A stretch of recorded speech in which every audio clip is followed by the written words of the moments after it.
김병기 민주당 원내대표와 그의 가족을 둘러싼 의혹이 끊이지 않고 있습니다. 최근에는 국정원에 근무하는 김 원내대표의 아들이 자신의 업무와 관련된 일을 의원실에 부탁했다는 의혹이 제기됐습니다. 인도네시아 대통령 당선자가 국내 모 기업을 방문한다는 정보의 진위 확인을 의원실에 요청했고 의원실 보좌진이 해당 기업에 문의해 알려줬다는 것입니다. 김 원내대표의 아들과 보좌진, 해당 기업이 주고받은 문자 메시지도 공개됐습니다. 보안이 필수인 국정원 업무를 외부에 노출한 것만으로도 큰 문제인데 의원 아들이 할 일을 의원실 보좌진이 대신 해줬습니다. 김 원내대표 측은 아들이 국정원 내에서 어떤 직무를 맡고 있는지 몰랐고 문제없다고 했지만 당시 보좌진은 김 원내대표가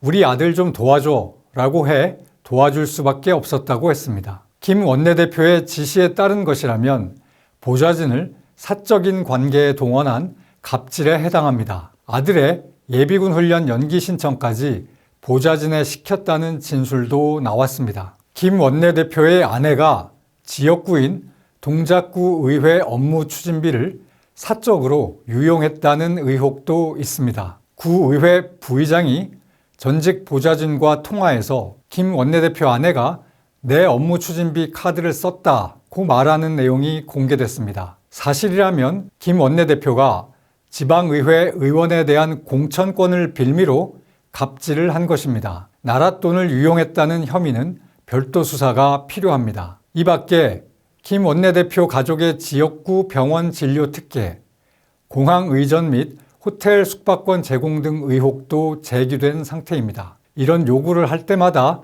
보좌진이 동원됐다고 합니다. 민주당은 사회적 약자 보호를 표방해온 당입니다. 당내에 을지로위원회란 기구까지 만들어 을의 목소리를 듣고 갑질을 근절하겠다고 해왔습니다. 그런 당을 대표해 입법과 정책을 책임지는 사람이 갑질 의혹을 받고 있습니다. 한두 건이 아니고 드러난 정황도 구체적입니다. 사안별로 정확히 진실을 밝히고 불법이 하나라도 있었다면 상응하는 책임을 져야 합니다.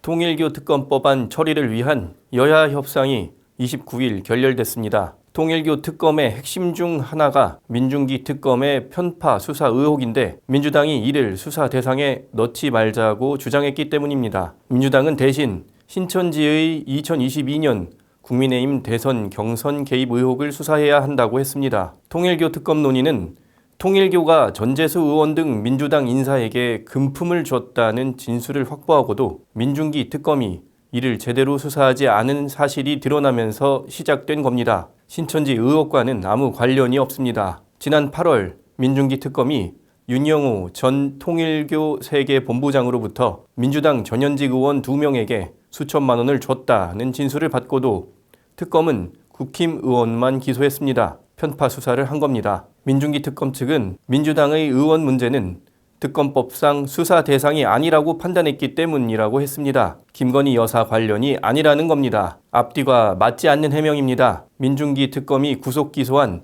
20명 중 11명이 김건희 여사와 직접 연관성이 없는 사람들입니다. 민중기 특검은 29일 최종 수사 결과를 발표하면서도 종교 유착 등의 실체를 낱낱이 밝혔다고 했습니다. 민주당과 통일교의 유착 혐의는 숨겨주고서 이런 자화자찬을 했습니다. 통일교 특검법은 어떤 법안보다 시급히 처리돼야 합니다. 편파 수사 의혹의 핵심인 민주당 전재수 의원 통일교 금품 수수 혐의 공소시효가 곧 만료를 앞두고 있습니다. 전 의원은 2018년 무렵 통일교 측에서 현금 2천만 원과 1,000만 원 상당 명품 시계를 받은 혐의로 입건됐습니다. 정치자금법 위반과 3천만 원 미만 뇌물수수 혐의의 공소시효는 7년입니다. 특검법이 통과돼도 전 의원 관련 의혹은 규명할 수 없게 되는 상황이 벌어질 수 있는 겁니다. 민주당은 이런 상황을 이용하는 것인지 시간만 끌고 있습니다. 갑자기 신천지 문제를 들고 나온 것도 시간 끌기용일 겁니다. 어떤 경우든 민중기 특검의 편파 수사 의혹을 뺀 통일교 특검은 있을 수 없습니다. 이재명 대통령이 30일 최근 1심 무죄 판결이 나온 서해 공무원 피살 은폐에 대해 없는 사건을 만들고 있는 증거를 숨기고 사람을 감옥에 보내려고 시도하는 게 말이 되느냐며 책임을 묻든지 해야 할 것 같다고 했습니다. 김민석 총리도 사실상 조작 기소로 볼 수 있는 정도라며 검찰은 항소를 포기하는 게 당연하다고 했습니다.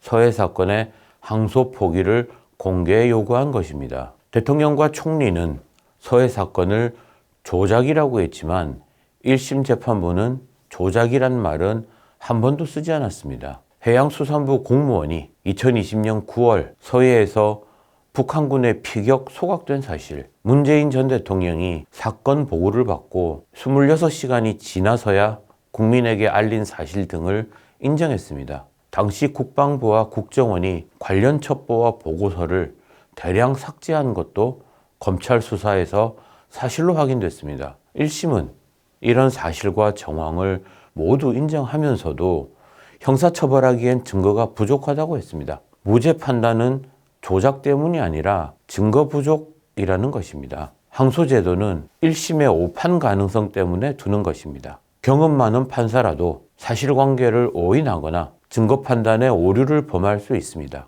2심에서 검찰은 증거를 보완합니다. 서해 사건 직후 국방부와 국정원이 삭제한 문건이 5천 건이 넘습니다.